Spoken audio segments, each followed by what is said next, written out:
Hello friends, welcome back to my YouTube channel science इंडियाटिक के इस एपिसोड में मैं आपका स्वागत करना चाहता हूं। आज के वीडियो हम बात करेंगे KA-52 मिलिट्री कोएक्सियल हेलीकॉप्टर के बारे में कि यह कैसे काम करता है और इस हेलीकॉप्टर में कैसे किसी भी तरह के पायलट की कोई जान नहीं जाती। क्रैश होने पर आपने फाइटर प्लेन में इजेक्शन सिस्टम के बारे में सुना होगा कि कैसे काम करता है और कैसे फाइटर जेट को कह सकते हैं क्रैश होने से पहले इसे सीट इजेक्शन सिस्टम किया जाता है। आज हम इस हेलीकॉप्टर के बारे में जानने की कोशिश करेंगे, तो यह वीडियो लास्ट तक जरूर देखिए। तो आइए स्टार्ट करते हैं। कोमा KA-52 की बात कर ली जाए तो यह किसी भी ऑपरेशन को अंजाम दे सकता है और कह सकते हैं किसी भी मौसम में उड़ान भरने में सक्षम है।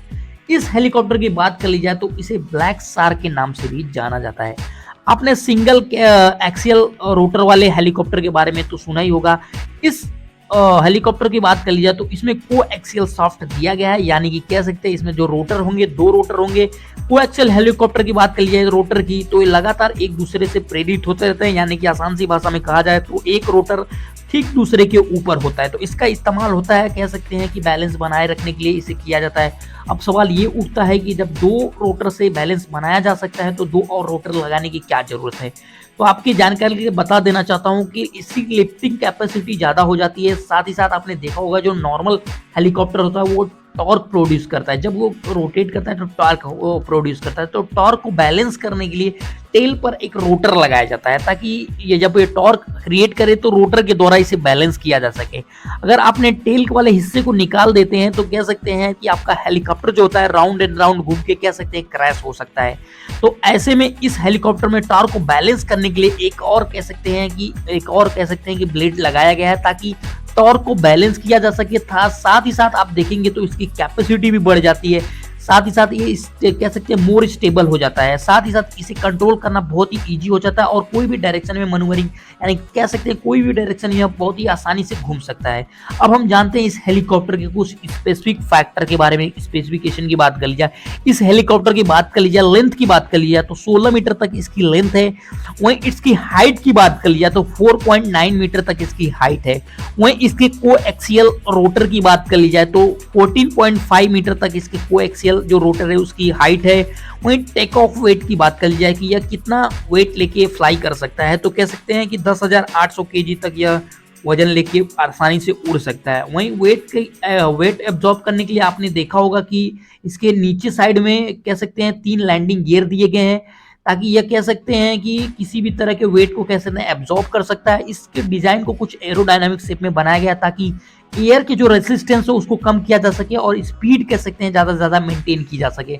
इस हेलीकॉप्टर के आपने देखा होगा निचले हिस्से में GOES 451 गायरोस्कोपी स्टेबलाइजर लगाया गया है जो कि डिस्प्ले के द्वारा कंट्रोल किया जाता है, यानी कि आसान सी भाषा में कहा जाए तो थर्मल डिटेक्शन के लिए इसे लगाया जाता है। साथ ही साथ नाइट विजन जो होता है, कह सकते हैं रात में अंधेरे में कुछ दिखाई नहीं देता तो इसे डिटेक्शन करने के लिए कहते हैं नाइट विजन के लिए इसे लगाया गया है। इस हेलीकॉप्टर में RV-LED-52 रडार कह सकते हैं जो डुअल बैंड का है उसकी तरंगे कुछ ज्यादा होती है, तो इस तरह के डिटेक्शन के सिस्टम को इसमें इनबिल्ड किया गया है। इसकी मैपिंग रेंज की बात कर ली जाए तो 32 किलोमीटर तक इसकी मैपिंग रेंज है। वहीं ग्राउंड कह सकते हैं जमीनी सीमा की बात कर ली जाए तो 25 किलोमीटर तक इसकी कह सकते हैं कैपेसिटी है। वहीं एरियल टारगेट यानी सामने यह कितनी दूर तक डिटेक्ट कर सकता है तो 15 किलोमीटर की रेंज तक यह डिटेक्ट कर सकता है। इसकी कॉकपिट में कह सकते हैं 2 पायलट्स होते हैं। वहीं हेलीकॉप्टर के साइड की बात कर ली जाए तो जो साइड का जो ग्लास होता है वो बुलेट प्रूफ बनाया गया है ताकि किसी भी गोली का इस पर असर न पड़े। इस हेलीकॉप्टर की बात कर ली जाए तो इमरजेंसी में इसे कह सकते हैं इजेक्शन सिस्टम दिया गया है ताकि जिससे यह जिसके साइड में आपने देखा होगा सीट के साइड में बूस्टर दिया जाता है ताकि जब कभी इमरजेंसी रहे तो सीट इजेक्शन किया जा सके। जैसे सीट इजेक्शन किया जाता है हेलीकॉप्टर का जो दोनों रोटर होता है कह सकते हैं बाहर निकल जाता है और उसके बाद सीट ऑटोमेटिकली बाहर आ जाती है। तो ये नॉर्मल हेलीकॉप्टर में आपको नहीं मिलेगा। इस हेलीकॉप्टर के बाएं साइड में आपने देखा होगा कि 4230 mm की ऑटोमेटिक गन दी गई है जिससे कि किसी भी तरह के कह सकते हैं जो छोटे हमले हैं उसको अंजाम दिया सकता है, क्या मार सकता है। इसकी बैरल की लंबाई की बात कर ली जाए तो आदमी इतना हाइट इसकी बैरल की लंबाई है 3 मीटर तक कह सकते हैं इसकी मैक्सिमम लंबाई है। वहीं रेंज की बात कर ली जाए तो 4 किलोमीटर तक इसकी मैक्सिमम रेंज है। राउंड की बात कर ली जाएगी या कितना राउंड फायर कर सकता है, तो 1 मिनट में 400 बुलेट या फायर कर सकता है। इसको ग्राउंड पर टारगेट, जो छोटे मोटे टारगेट होते हैं उनको कह सकते हैं टारगेट को डिस्ट्रॉय करने के लिए लगाया गया है। हमले से बचने के लिए इसमें कह सकते हैं गन को, कह सकते हैं इसकी रेंज की बात, एक गन की बात कर ली जाए तो ये कितनी दूर तक या कह सकते हैं कितनी डिग्री तक मार सकता है, तो 30 से 35 डिग्री के एंगल में यह मार सकता है। वहीं बात कर ली जाए किनारे की बात कर लिया, यानी कि कितना घूम सकता है यह, तो 9 डिग्री तक यह घूम सकता है। वहीं अपाचे हेलीकॉप्टर की बात कर ली तो अपाचे हेलीकॉप्टर की बात करी तो 180 डिग्री तक ये घूम सकता है, लेकिन यह 9 डिग्री तक ही घूम सकता है। अब हम जान लेते हैं इस हेलीकॉप्टर में कौन कौन सी मिसाइलों को लैस किया गया है। इसमें मिसाइलों की बात कर ली जाए तो इसमें 58 कॉम अनगाइडेड रॉकेट है, कह सकते हैं, जिसमें वॉर हेड रहता है, रॉकेट मोटर रहता है और नोजल ब्लॉक होता है। तो इसमें 3 चीजें होती हैं, कह सकते हैं ये अनगाइडेड मिसाइल होती है, मतलब एक गाइडेड मिसाइल नहीं होते, अनगाइडेड होते हैं। 4 से 5 की मात्रा में होती है, जमीनी हमलों के लिए इसे लगाया जाता है। इसकी मैक्सिमम रेंज की बात कर ली जाए तो 5 किलोमीटर तक इनकी रेंज होती है। वहीं दूसरे नंबर पे आती है 9M120 एंटी टैंक मिसाइल, जो कि कह सकते हैं किसी भी टैंक को काउंटर करने के लिए लगाया जाता है। इसकी रेंज की बात कर लिया तो 6 किलोमीटर तक इसकी रेंज होती है। 10 वॉरहेड लेके जाने में बखूबी तरीके से सक्षम है। तीसरे नंबर पे आती है वन वीकर मिसाइल। इस मिसाइल को हवाई हमलों को काउंटर करने के लिए लगाया जाता है, ताकि किसी भी तरह की फाइटर प्लेन को हवा में मारा जा सके। इसकी रेंज की बात कर ली जाए तो 8 किलोमीटर तक इसकी मारक क्षमता होती है।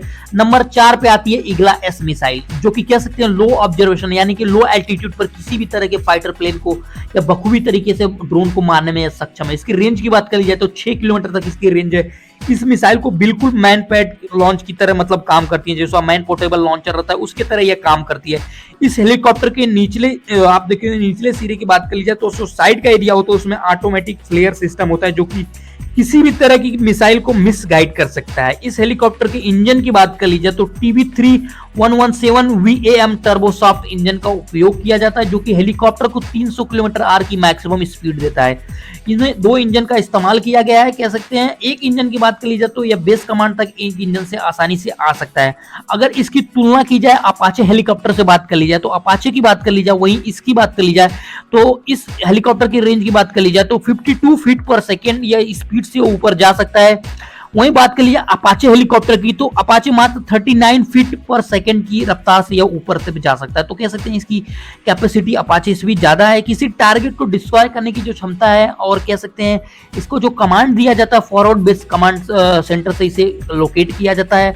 इस तरह के हेलीकॉप्टर की रेंज की बात कर ली जाए तो 200 किलोमीटर तक किसी भी तरह के दुश्मन को यह डिटेक्ट कर सकता है। तो ये वीडियो आपको कैसा लगा कमेंट बॉक्स में जरूर बनाएं। अब मिलते हैं अगले वीडियो में, तब तक के लिए धन्यवाद। Thank you friends.